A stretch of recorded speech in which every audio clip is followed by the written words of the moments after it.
Aprende en Casa 2, diseñada para el ciclo escolar 2020-2021. Igual que ustedes, estoy aprendiendo con esta nueva estrategia, por lo que tengo la seguridad que traerá grandes beneficios, no solo para los estudiantes, sino también para todos los que formamos parte de nuestro bello país. Acompáñenme a darle la bienvenida a quien guiará nuestro aprendizaje durante esta sesión. Síganme, por favor. Me da mucho gusto contar con la presencia del maestro Alberto Ábrego. Bienvenido, maestro. ¿Qué tal, Nadia? ¿Cómo están? Es un gusto estar con ustedes, jóvenes de tercer grado de secundaria, y dedicarnos a conocer nuestra lengua materna. Antes de comenzar, quiero recordarles que estamos trabajando para la comunidad educativa a través de la televisión, pues necesitamos mantener la distancia física como medida de prevención y protección en beneficio de la salud. Si te cuidas tú, nos cuidas a todos. El propósito de la sesión es reconocer el contexto histórico y social de la poesía dentro de un movimiento literario. Para ello, nos centraremos en leer poemas para identificar los sentimientos que evocan. ¿Se habían puesto a pensar cómo el lenguaje se vincula con el arte? No lo había pensado, pero ahora que lo dice, hay muchas manifestaciones artísticas que usan palabras. Vamos a ver si mencionan alguna de las que estoy pensando. Seguramente que sí. Los materiales que vamos a utilizar para analizar el contexto histórico en poemas de un movimiento literario son cuaderno, bolígrafo, su libro de texto. Les sugiero, en la medida de lo posible, tomar notas, así como que registren todas las dudas, inquietudes o dificultades que surjan durante el planteamiento, para que puedan consultarlas una vez que termine la sesión, ya sea en su libro de texto y complementar el conocimiento con sus propias reflexiones. Para iniciar, quiero platicarles que la poesía es un género literario que se caracteriza por ser la más depurada manifestación, por medio de la palabra, de los sentimientos, emociones y reflexiones que puede expresar el ser humano en torno a la belleza, al amor, la vida o la muerte. Y para que ustedes puedan apreciar mejor lo que acabo de comentarles, comenzaré leyendo un verso que escribió un poeta español perteneciente al romanticismo allá por el siglo XIX, Gustavo Adolfo Bécquer. Se titula Rima 21. ¿Qué es poesía? Dices mientras clavas en mi pupila tu pupila azul. ¿Qué es poesía? ¿Y tú me lo preguntas? Poesía eres tú. Como se pudieron dar cuenta con este muy breve texto, el autor nos deja claro el propósito que queremos abordar. Poesía eres tú, nos dice Bécquer. Y así es, poesía podemos ser cada uno de nosotros. La poesía es ese cúmulo de sentimientos plasmados a través de la palabra y que nos permite identificar lo que somos, lo que vivimos y principalmente lo que sentimos. Qué interesante esto de la poesía y las emociones. Si es verdad que la sensación es distinta de cuando leemos otros textos, ¿podría compartirnos otro poema? Por supuesto. Escuchemos ahora un texto que narra el momento creativo de la poesía y que escribió Nicolás Maquiavelo, titulado Poema 2. Hay un verso que me ahoga, que me quema la garganta, un verso sin voz que canta si el alma se desahoga. Este verso solo aboga una quietud placentera. La pluma es mi compañera, el papel mi amigo franco, y la inspiración la arranco del centro de mi alma entera. La musa jamás espera, ni se atrasa, ni se apura, porque la musa perdura cuando llega verdadera. La pluma corre certera a lo largo de un papel. Pobre del poeta aquel que no da paso a su musa, o que la exprese confusa por los poros de su piel. Me parece que es por demás claro lo que es poesía y el proceso de crearla. Es claro que el poeta disfruta enormemente la escritura y ese gozo nos lo transmite a nosotros, sus lectores. Pero, ¿a qué género pertenece la poesía, maestro? Es una duda muy común que no solamente has tenido tú, estoy seguro. ¿Qué te parece si la analizamos? Ubiquemos primeramente a la poesía dentro del género que le corresponde. Y aunque seguramente ustedes ya lo conocen, quiero invitarlos a ver una cápsula que nos menciona lo que es el género lírico. Este video se llama ¿Qué son los textos literarios? Te invitamos a conocer más acerca de los textos literarios. ¡Comenzamos! Los textos literarios son una creación artística. El autor, desde su perspectiva, describe la vida y la esencia del humano, haciendo una interpretación de la realidad. En una obra literaria, encontramos elementos de nuestra realidad, pero siempre con personajes, acciones, espacio y tiempo diferentes. Personas con las que nos relacionamos, amigos, padres, parientes, etc. Acciones o acontecimientos que suceden, que hacemos o que otros realizan. Viajes, trabajos, juegos, etc. Espacios o lugares hacia los que vamos, de los cuales venimos o en los que permanecemos. Casas, ciudades, naturaleza, etc. El tiempo en sus conjugaciones de pasado, presente y futuro. Ayer, hoy, mañana. En resumen, en la literatura se conjugan todos estos elementos de nuestra vida real. Se considera literatura a los textos escritos en verso y prosa.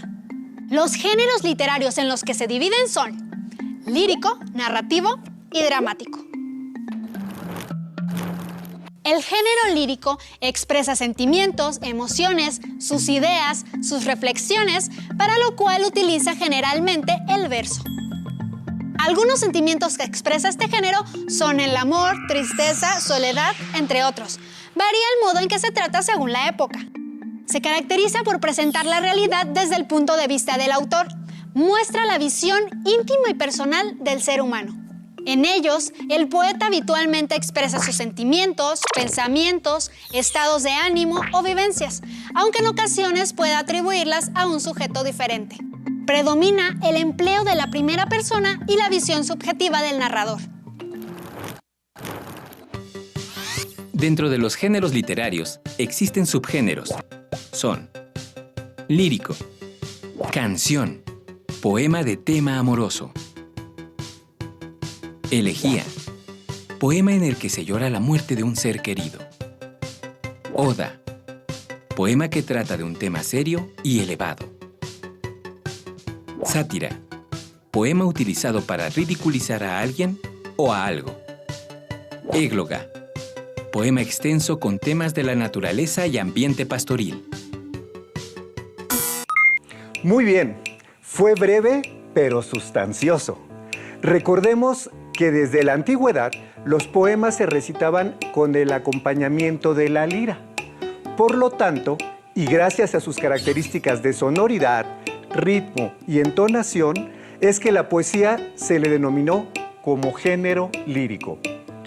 El poeta usa la voz del hablante lírico para expresar las experiencias de su mundo interior, y quien los lee puede percibir del poeta sus sentimientos, sus motivos, así como su fuente de inspiración.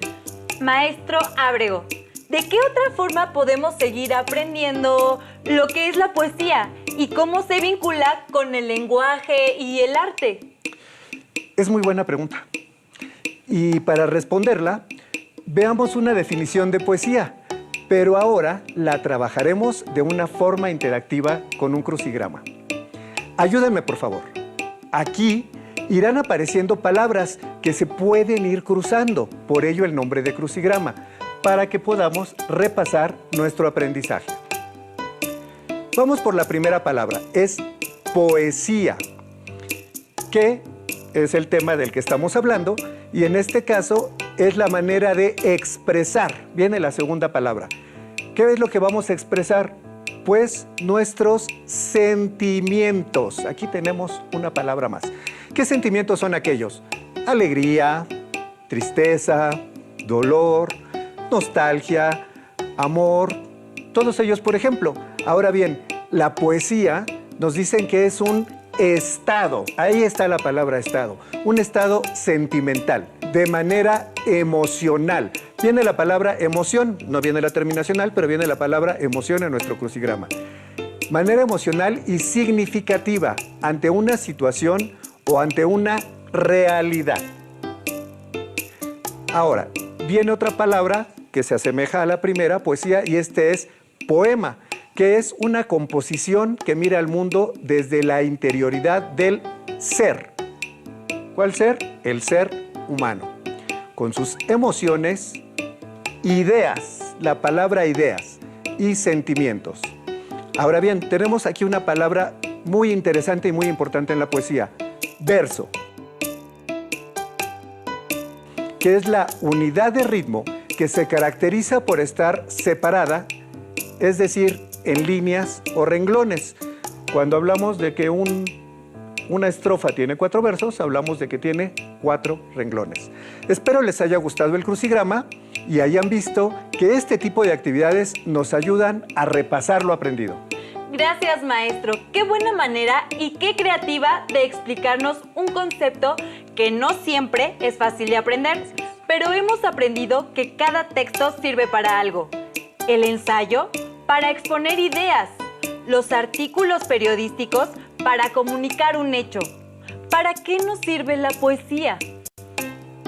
Para cautivar al lector y sembrar en su imaginación unas pequeñas semillas con sentimientos, vivencias y reflexiones. La poesía es un mundo posible en donde las palabras se transforman para convertirse en imágenes, aromas, deseos, texturas, recuerdos, anhelos, sensaciones e incluso música. Ay, eso suena muy complicado. Suena como a que la poesía es algo que no se puede entender fácilmente. Al contrario, es muy fácil. Se necesita algo que está al alcance de todos. Abrir nuestro corazón y dejar que las palabras nos abracen. Dejar que las emociones fluyan y recorran nuestro cuerpo. Ilusionarnos, conmovernos y permitirnos ser cómplices de la curiosidad. Ah, por eso dicen que ciertos poemas pueden provocarnos nudos en la garganta o que se nos enchine la piel. Pero, ¿qué nos recomienda para seguir aprendiendo sobre la poesía y sus características? Ya que ubicamos la definición de poesía y que es un género literario, específicamente llamado lírico, ahora, y como lo anuncié al inicio de la sesión, veremos cuáles son los sentimientos que evocan los poemas. Para eso traje unos textos con los que trabajaremos esta sesión. Les voy a pedir que desde casa sigan la lectura. Este será un primer acercamiento para que se familiaricen con los poemas, los disfruten y dejen que sus emociones fluyan. En pantalla podrán observar poemas cortos donde, estoy seguro, identificaremos a qué sentimiento se refiere el autor. Leamos el poema de nuestro compatriota, nacido en la capital del estado de Nayarit, Amado Nervo. El primer beso. Yo ya me despedía y, palpitante, cerca mi labio de tus labios rojos, hasta mañana, susurraste. Yo te miré a los ojos un instante y tú cerraste sin pensar los ojos. Y te di el primer beso, alcé la frente iluminado por mi dicha cierta. Salí a la calle alborozadamente mientras tú te asomabas a la puerta, mirándome encendida y sonriente. Volví la cara en dulce arrobamiento y sin dejarte de mirar siquiera, salté a un tranvía en raudo movimiento y me quedé mirándote un momento y sonriendo con el alma entera. Y aún más te sonreí y en el tranvía a un ansioso, sarcástico y curioso que nos miró a los dos con ironía, le dije poniéndome dichoso: perdóneme, señor, esta alegría. ¡Wow! ¡Qué emoción el sentirse así, ¿verdad? ¿Les ha pasado? Yo imagino que varios contestaron que sí, como Nadia. Pero si fue que no, esto quiere decir que las formas de sentir son distintas y eso también es válido. Ay, yo sí me he sentido así, la verdad. De hecho, fue como si hubiera vuelto a estar en ese momento y en ese lugar. qué impresión que el poeta sepa exactamente cómo me sentía yo sin que nos conozcamos. ¿Y ustedes qué sintieron al escuchar el poema? ¿Qué recuerdos les trajo? ¿Qué imaginaron mientras escucharon la lectura? ¿Les causó curiosidad? Maestro, ¿cómo podemos saber cuáles son los sentimientos del autor del poema? En este poema que acabamos de leer, el autor plasma quizá el sentimiento más sublime, el amor. Cuando el amor toca nuestra puerta, somos capaces de crear textos tan hermosos como el anterior. A veces ni cuenta nos damos y ya estamos escribiendo poesía para el ser amado. Amado Nervo describe en su poema un primer amor y se centra en el primer beso entre dos jóvenes, por lo que se trata del género romántico. Posiblemente la escena es una evocación de algo que al autor le sucedió con la persona a la que él amaba. Pudo ser tal la felicidad del poeta que éste se llenó de gozo y decidió escribir su vivencia para recordarla. Desde el inicio es evidente que ambos protagonistas deseaban besarse, aunque al final queda abierto y supone tal vez una despedida momentánea, tan solo para reencontrarse al día siguiente. Sin embargo, nosotros como lectores desconocemos lo que en realidad sucedió. Algo esencial del poema es que está centrado en la ilusión de descubrir un amor de juventud. Maestro, ¿podría compartirnos la lectura de otro poema? Claro que sí. Pero, ¿qué les parece si en esta ocasión escuchamos otro poema de un sentimiento opuesto al anterior? Pues sí, así como hay amor, no podemos negar que el desamor también existe. Acompáñenme a leer de la pluma del autor, nacido en la Ciudad de México, Luis Gonzaga Urbina, La herida. ¿Que si me duele? Un poco. Te confieso que me heriste a traición, mas por fortuna, tras el rapto de ira vino una dulce resignación. Pasó el exceso. ¿Sufrir? ¿Llorar? ¿Morir? ¿Quién piensa en eso? El amor es un huésped que importuna. Mírame cómo estoy, ya sin ninguna tristeza que decirte. Dame un beso. Así, muy bien. Perdóname, fui un loco. Tú me curaste. Gracias. Y ya puedo saber lo que imagino y lo que toco. En la herida que hiciste, pon el dedo. ¿Que si me duele? Sí, me duele un poco. Mas no mata el dolor. No tengas miedo. En esta ocasión, ¿qué sintieron al escuchar el poema? Yo digo que el poeta estaba como enojado o como triste, pero no quería que se le notara. Maestro Ábrego, ¿qué nos puede decir acerca del sentimiento del autor, del poema que nos acaba de compartir?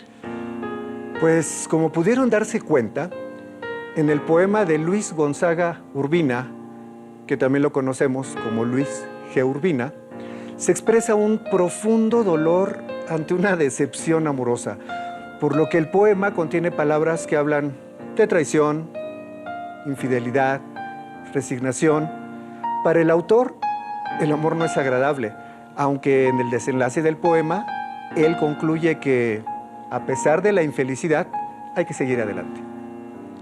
¿Qué contrastes tan marcados? Pasar del amor al dolor. Así es como la poesía nos permite evocar sentimientos. Sin embargo, en este caso, para que exista uno, primero debió existir el otro. En fin, son cosas comunes a todos los seres humanos. O como diría mi abuela, son cosas de la vida. Y yo, que pensaba que la poesía era algo muy difícil, que no tenía nada que ver con nosotros, los simples mortales, maestro. Ya veo cuánto me equivocaba. ¿Nos lee otro poema, por favor? Me parece muy bien. Les voy a compartir un tercer ejemplo.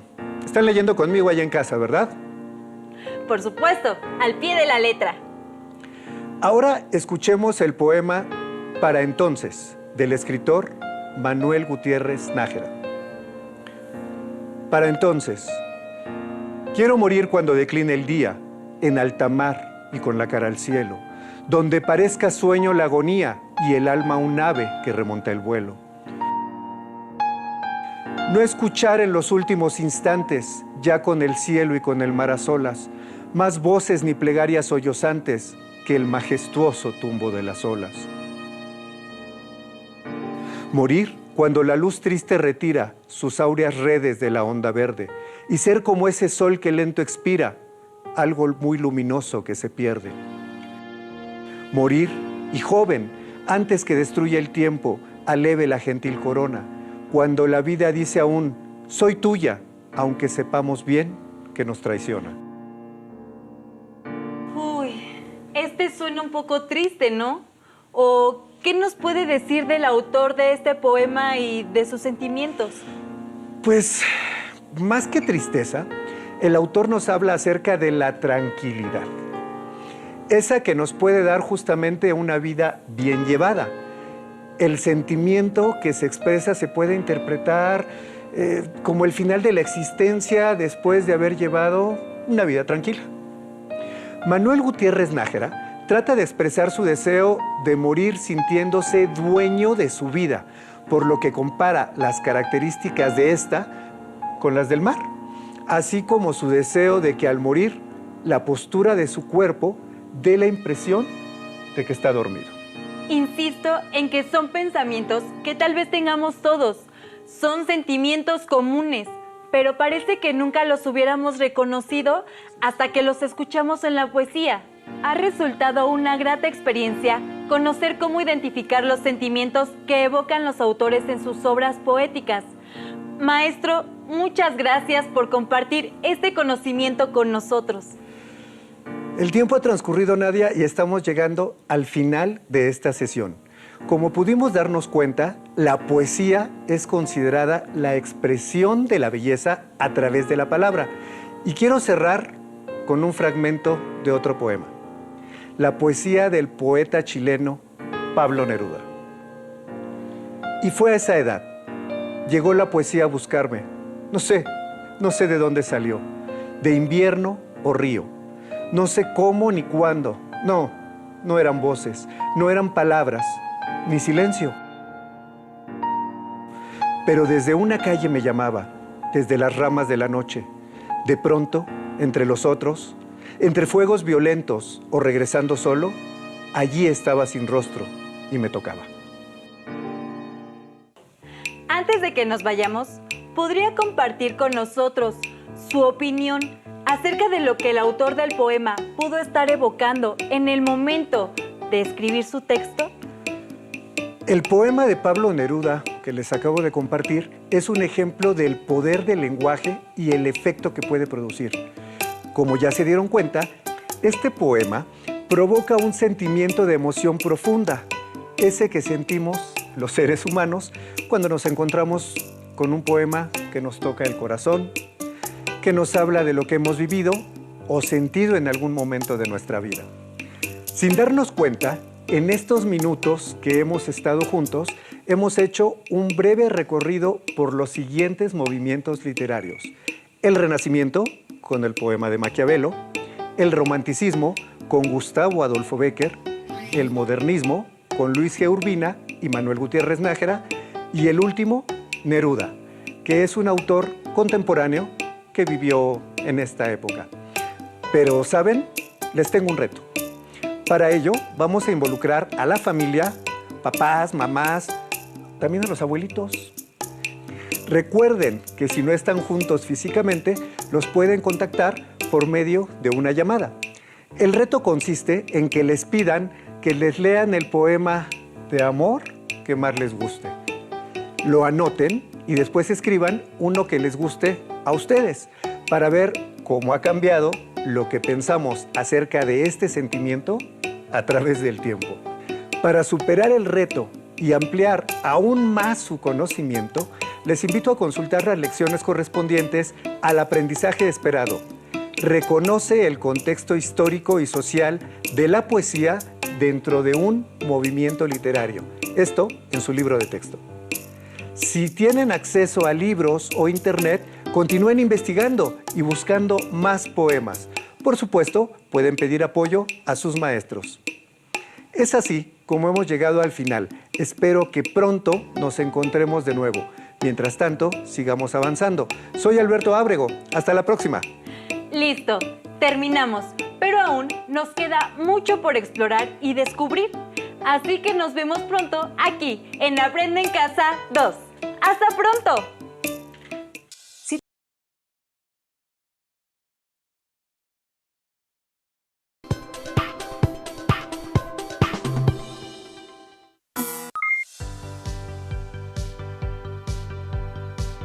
Bienvenidos a todas y todos a la estrategia Aprende en Casa 2, diseñada para el ciclo escolar 2020-2021, para complementar el trabajo que llevan a cabo con sus maestros y ustedes por su cuenta, con ayuda de sus libros de texto. Yo soy Nadia y les recuerdo que vivimos una etapa de contingencia sanitaria y por ello lo más recomendable es cuidarse, observar medidas de higiene como el lavado de manos y mantenerse dentro de casa para evitar posibles contagios. Me da mucho gusto contar con la presencia de la maestra Denise Hernández, quien será nuestra facilitadora en esta sesión. Bienvenida, maestra. Gracias, Nadia, por acompañarnos en este espacio, donde profundizaremos los aprendizajes esperados seleccionados para el primer trimestre del ciclo escolar a distancia. El título de la sesión que comenzamos es Movimientos literarios en la poesía, y el propósito es que ustedes conozcan las características de algunos de los distintos movimientos literarios para que puedan identificar el contexto histórico-social que influyó al poeta cuando escribió su obra. Antes de comenzar, les recomiendo que tengan a la mano un cuaderno, un bolígrafo y su libro de texto. Anoten la fecha, el título del programa, que como ya dijimos, es Movimientos literarios en la poesía. Si no pudieron anotarlo, no se preocupen. Dejen el espacio en blanco y anoten lo que consideren más importante o la información que no sabían. No intenten escribir todo como si fuera un dictado. Mejor, traten de anotar las palabras clave para formar un organizador gráfico o hagan una lista de ideas principales. Recuerden también que si por circunstancias ajenas a ustedes no pueden ver completa la sesión o si acaso quieren volver a verla, esta se repetirá. ¿Alguna vez han leído un poema que no trate de amor o de la naturaleza? ¿De qué podría hablar entonces? En la poesía, los temas son muy variados y esto se debe a que existen diversas corrientes o movimientos literarios. Leamos un poema de este tipo titulado Alarma. Alarma. Los árboles amarillos boicotean las avenidas. Las banderas negras de las fábricas sobre la ira roja de las calderas. Cañones antiaéreos con granadas de estrellas, y esa luna derretida que acidula de azul los horizontes. Por las calles paroxistas, la alarma riega su horror. Dios mío, la angustia estrangula todas las gargantas, y en esa laminez satánica, la elipsis de los edificios. La lujuria arrastra por mis venas todo un rosario de brasas, y el chorro brusco en tus palabras es un flagelo sádico. Maestra, ¿por qué este poema es tan distinto de otros que hemos leído en la escuela? Porque el poema que acabamos de leer es un poema estridentista, es decir, pertenece al movimiento literario conocido como estridentismo. El estridentismo es uno de los distintos movimientos literarios que conforman la literatura universal. Algunos movimientos literarios se construyen con base en ciertos principios o reglas que asientan lo que se quiere decir o transmitir a través de los poemas. Y estos principios se escriben en un documento que se conoce como manifiesto. El estridentismo pertenece a este tipo de movimientos. De hecho, vamos a leer un fragmento del manifiesto estridentista para conocer un poco más acerca de las características de este movimiento. La vida es solo un método sin puertas, que se llueve a intervalos. De aquí que insista en la literatura insuperable, en que prestigian los teléfonos y diálogos perfumados que se hilvanan al desgaire por hilos.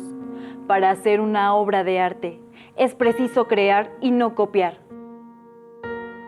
Nosotros buscamos la verdad en la realidad pensada y no en la realidad aparente. En este instante, asistimos al espectáculo de nosotros mismos. Es necesario exaltar en todos los tonos estridentes de nuestro diapasón propagandista la belleza actualista de las máquinas. de los puentes recientemente extendidos sobre las vertientes por músculos de acero, el humo de las fábricas, las emociones cubistas de los grandes transatlánticos con humeantes chimeneas de rojo y negro anclados horoscópicamente junto a los muelles efervescentes y congestionados, el régimen industrialista de las grandes ciudades palpitantes, las blusas azules de los obreros explosivos en esta hora emocionante y conmovida, toda esta belleza del siglo, tan ampliamente dignificada y comprometida por todos los artistas de vanguardia. El hombre no es un mecanismo de relojería nivelado y sistemático. La emoción sincera es una forma de suprema arbitrariedad y desorden específico. Hacer poesía pura, suprimiendo todo elemento extraño y desnaturalizado. Este texto fue escrito hace muchos años, por lo que utiliza un lenguaje que podría ser complicado. Pero no se preocupen, enseguida lo analizamos juntos para comprender mejor lo que dice. El estridentismo es un movimiento artístico perteneciente al vanguardismo. En México surge casi a la par de la Revolución Mexicana, a principios del siglo XX. El manifiesto estridentista dice: la vida es solo un método sin puertas, que se llueve a intervalos. De aquí que insista en la literatura insuperable en que prestigian los teléfonos y diálogos perfumados que se ibanan al desgaire por hilos. Esto quiere decir que los estridentistas veían la vida como algo que acontece, que sucede como lo hace la lluvia, por ejemplo, que es difícil de predecir, pues a veces parece que será una tormenta enorme y solo cae una lluvia ligera. El estridentismo surge en nuestro país en un contexto en el que se buscaba un sentido de identidad nacional. Había una búsqueda de lo mexicano. Se planteaba una lucha entre imitar o adoptar los estilos de vida de otras sociedades como la europea y lo que tendría que ser el estilo propiamente mexicano. Entonces hay una relación entre lo que estaba pasando en el país que luchaba para definirse y lo que pasaba por la poesía. En los dos casos, si entiendo bien, maestra, se quiere definir lo que es ser mexicano, lo que caracteriza al país. Sí, por eso hemos dicho desde el principio de la sesión que el contexto histórico-social influye en la poesía. Además de la importancia de definir lo mexicano, el estridentismo apuesta por ser, con los cambios y las transformaciones, por apreciar no solo la naturaleza misma, árboles, plantas, animales, sino también lo que el ser humano ha creado para transformarla.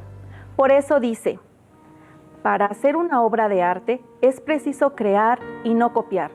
Nosotros buscamos la verdad en la realidad pensada y no en la realidad aparente. En ese instante asistimos al espectáculo de nosotros mismos. Es necesario exaltar, en todos los tonos estridentes de nuestro diapasón propagandista, la belleza actualista de las máquinas, de los puentes recientemente extendidos sobre las vertientes por músculos de acero, el humo de las fábricas, las emociones cubistas de los grandes transatlánticos con humeantes chimeneas de rojo y negro, anclados horoscópicamente junto a los muelles efervescentes y congestionados, el régimen industrialista de las grandes ciudades palpitantes, las blusas azules de los obreros explosivos en esta hora emocionante y conmovida, toda la belleza del siglo, tan ampliamente dignificada y comprometida por todos los artistas de vanguardia. No solo el estridentismo reflexionaba sobre la vida cotidiana en general. Esta es una característica de todos los movimientos de vanguardia, ser críticos de lo cotidiano, de la vida común de la sociedad. A los estridentistas les asombraba que la gente conviviera con máquinas o fábricas y que no se sorprendieran por ello. En este sentido, la poesía de vanguardia rompe con los estereotipos de lo bello, de la poesía clásica. Sí, no es común que los poemas hablen de fábricas o de obreros. Generalmente hablan del amor o de la belleza del ser amado. Finalmente, el manifiesto nos dice: el hombre no es un mecanismo de relojería nivelado y sistemático. La emoción sincera es una forma de suprema arbitrariedad y desorden específico. Hacer poesía pura, suprimiendo todo elemento extraño y desnaturalizado. el estridentista piensa que describir, recordar o visualizar las emociones es algo artificial, es algo que el ser humano construye como construye una máquina. Lo natural es que las emociones sucedan como el día y la noche, como la lluvia o el viento. En otras palabras, el estridentismo rechaza la idea de que las emociones puedan ser manipuladas o que exista la distinción entre buenos y malos sentimientos, así como cosas bonitas y feas, porque todo lo que sucede es digno de admiración. Por eso da la impresión de que las palabras salen como si no pudieran pararse. Por eso los poemas no son como otros, que todos los versos miden lo mismo y están ordenados por estrofas. Sí, también esto tiene que ver en la forma de los poemas. Pero ahora que ya conocen algunas características del movimiento estridentista y que analizamos juntos el manifiesto perteneciente a esta corriente literaria, los invito a que veamos el siguiente video sobre los movimientos literarios. No olviden anotar la información que consideren más relevante o aquella que es nueva para ustedes. Escuchemos con atención. La producción poética suele estar ligada a los cambios sociales, políticos y religiosos de cada época. Los poetas medievales, por ejemplo, dedicaban su trabajo a temas religiosos, pues la sociedad en que vivían estaba regida por la fe. La vida cotidiana, el trabajo e incluso las fiestas tenían un sentido religioso. La divinidad y la creencia en otra vida eran el centro del pensamiento. Por el contrario, los poetas renacentistas cantaron al amor humano, a la naturaleza, a la guerra y a la aventura por vivir en una época histórica en la que se revaloró la libertad personal y el individualismo. Hoy conoceremos un movimiento poético surgido en España en 1927. En el contexto de las artes y la literatura, ¿qué se entiende por movimiento? Un movimiento es un conjunto de rasgos comunes que aparecen en un determinado tiempo en la literatura, en las artes, etc. Hay ciertos sinónimos, por ejemplo, movimiento, corriente, escuela, ¿sí? Una escuela es cuando el movimiento ha sido más programado, más anunciado, a través de manifiestos, a través de declaraciones de principios. En cambio, un movimiento o una corriente se habla cuando esos rasgos comunes aparecen en un conjunto de artistas, de creadores, de escritores, y son rasgos comunes ¿en qué sentido? Tanto formalmente, es decir, formas de hacer las cosas, como temáticamente, es decir, aparecen ciertos problemas que no aparecían antes. Entonces, está asociado un poco, la idea para entenderlo, sería tal vez la idea de la moda. Nosotros estamos acostumbrados a la idea de la moda y podemos percibir cuando cambia una moda. En cierto sentido, son modas literarias las que suceden en los movimientos, ¿sí? Solamente que por lo general las modas en el ámbito general están puestas en términos comerciales muchas veces o de necesidades de empresas o etcétera. En cambio, los movimientos surgen por la propia dinámica, por la propia manera de ser, de existir de ciertos temas o de ciertas formas. ¿Cuál es la relación entre un movimiento literario y los temas que aborda con el sentir y los valores de su época? Bueno, indudablemente que las formas artísticas recogen ciertos problemas que están en el ambiente social, que están en la subjetividad, en la mente, en lo que se llama la manera colectiva de imaginar, el imaginario colectivo sería una de las frases. Y entonces ciertos problemas aparecen recogidos en el arte y en la literatura, porque el arte y la literatura son en realidad formas de condensar, de intensificar y de volver más creativa y más afinada la vida social, la subjetividad social.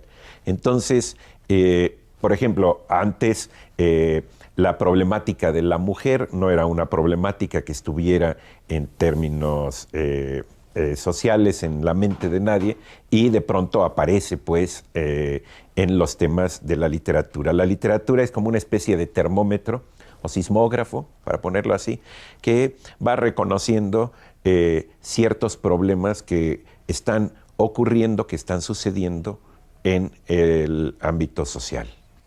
La Primera Guerra Mundial finalizó en 1918 y ocasionó la muerte de más de 12 millones de personas, sin contar a los heridos y mutilados. En gran parte de Europa, los medios de comunicación y de transporte quedaron destruidos, disminuyó la producción industrial y agrícola y se generó una grave crisis económica. A esta crisis siguió la de 1929, que sumió a los Estados Unidos de Norteamérica en la Gran Depresión, la cual se extendió por una parte del mundo industrializado, generando inestabilidad política y económica. En este ambiente surgieron en Europa los movimientos fascistas, que promovían un exagerado nacionalismo, completo control de la vida de los ciudadanos por parte del Estado y el militarismo. En el video que acabamos de ver, se mencionan 3 movimientos literarios, y eso nos ayuda a entender de qué hablamos cuando nos referimos a los movimientos literarios.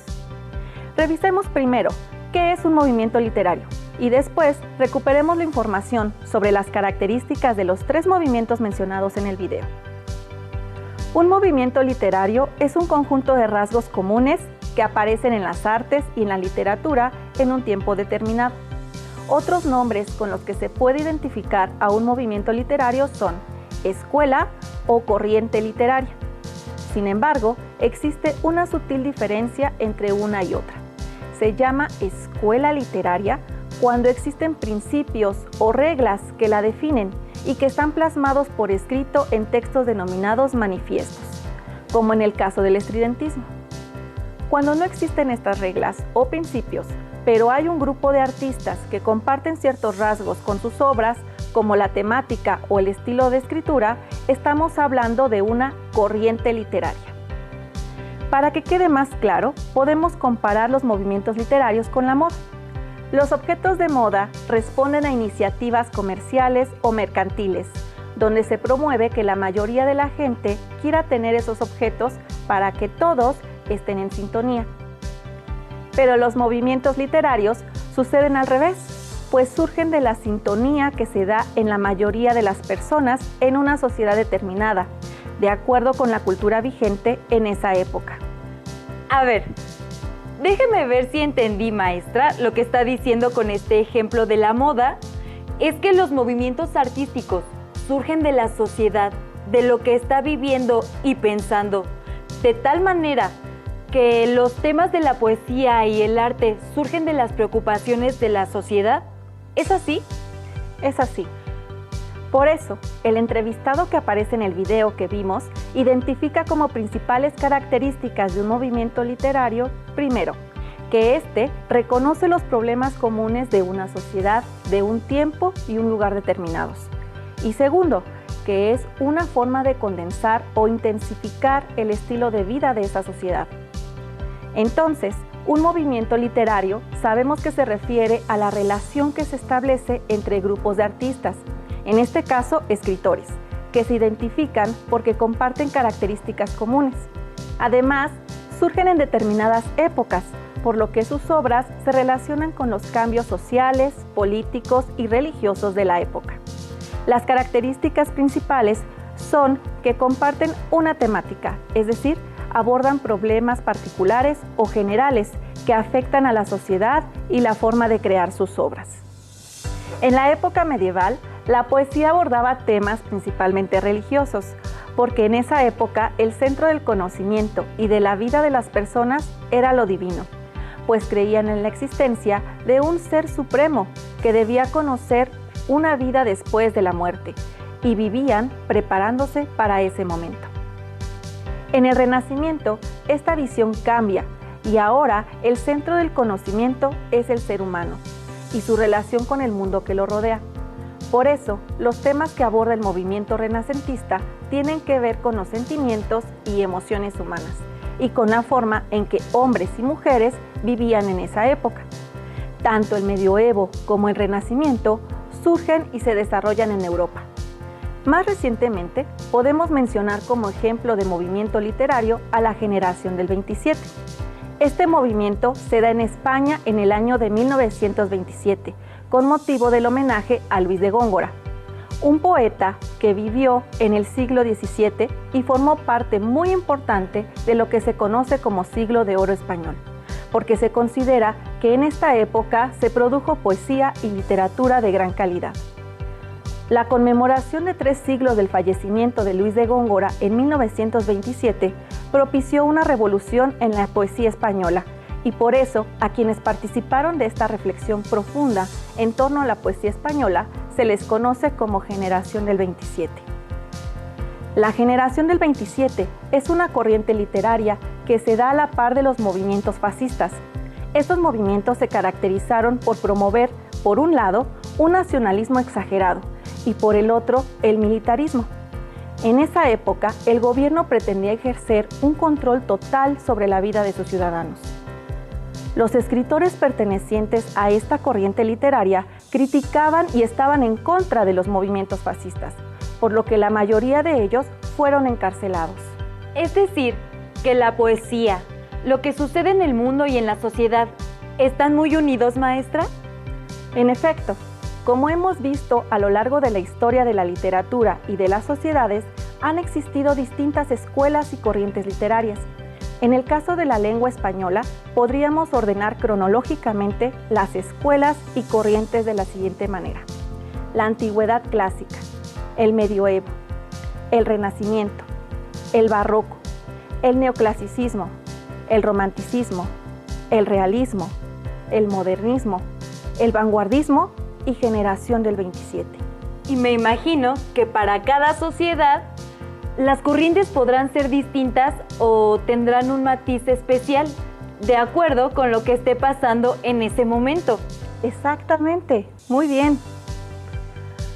Ya han aprendido cuáles son las características de un movimiento literario. También han conocido 4 ejemplos de las corrientes literarias: la Edad Media o Medioevo, el Renacimiento, el Vanguardismo, al cual pertenece el estridentismo, y la Generación del 27. ¿Es así? Así es. Para reforzar lo que hemos aprendido en esta sesión, tendremos que identificar las características de un movimiento literario a partir de un poema. En este caso, vamos a retomar el poema que leímos al inicio. ¿Te acuerdas de qué era el poema? Sí, se llama Alarma y decía algo de los árboles amarillos. Exactamente. Pues recuperemos algunas de las características del estridentismo en el poema Alarma. Los árboles amarillos boicotean las avenidas. El objeto de la poesía es una ciudad con fábricas. Luego dice: las banderas negras de las fábricas sobre la ira roja de las calderas, cañones antiaéreos con granadas de estrellas y esa luna derretida que acidula de azul los horizontes. Aquí podemos ver que se centra en lo que sucede de manera cotidiana en una fábrica: el humo producido por las calderas, los obreros uniformados, por ejemplo. Después continúa el poema: por las calles paroxistas, la alarma riega su horror. Dios mío, la angustia estrangula todas las gargantas, y en esa laminez satánica la elipsis de los edificios. La lujuria arrastra por mis venas todo un rosario de brasas. Aquí podemos ver que el objeto de la poesía continúa siendo una ciudad con fábricas. Después vemos que se centra en lo que sucede de manera cotidiana en la fábrica. Y finalmente nos dice que la imagen no es estática. Hay un acontecer que produce una o varias emociones. Finalmente el poema termina, y el chorro brusco de las palabras es un flagelo sádico. Aquí vemos que el tema del poema es abordado una problemática social, la normalización de la desigualdad social. Yo podría empezar diciendo que habla de las banderas negras, de las fábricas y la ira roja de las calderas. Eso es lo que usted había dicho de que habla de la vida cotidiana, ¿no, maestra? Sí, es un buen ejemplo. ¿Qué más? ¿Qué otra cosa se les ocurre en casa? Maestra, mientras habla usted de las corrientes y los movimientos, pensaba que algunos tienen los mismos nombres que etapas de la historia. El medioevo o el renacimiento, por ejemplo, son etapas que se estudian también en historia. Exactamente, buena observación. Y eso hace que no nos sean desconocidos por completo, porque coinciden con etapas históricas que, como bien dices, hemos estudiado en las clases de Historia Universal. Esto se debe a que la literatura refleja los movimientos sociales que han modificado y modificarán la historia del mundo. Para finalizar nuestra sesión, los reto a que investiguen las características de los otros movimientos literarios que hemos hablado y que lo anoten en su cuaderno como una tabla comparativa o un organizador gráfico. También los reto a que busquen un poema que llame su atención y a que primero que nada lo lean y lo disfruten y después con calma identifiquen el movimiento literario al que pertenece. Les agradezco mucho su presencia. Aprovecho para invitarlos a que continúen dando su máximo esfuerzo por su aprendizaje. Agradecemos la participación de la maestra Denise Hernández y esperamos vernos pronto en otra sesión más de Aprende en Casa 2. Recuerden que la participación de la familia es importante porque juntos aprendemos más. ¡Hasta la próxima!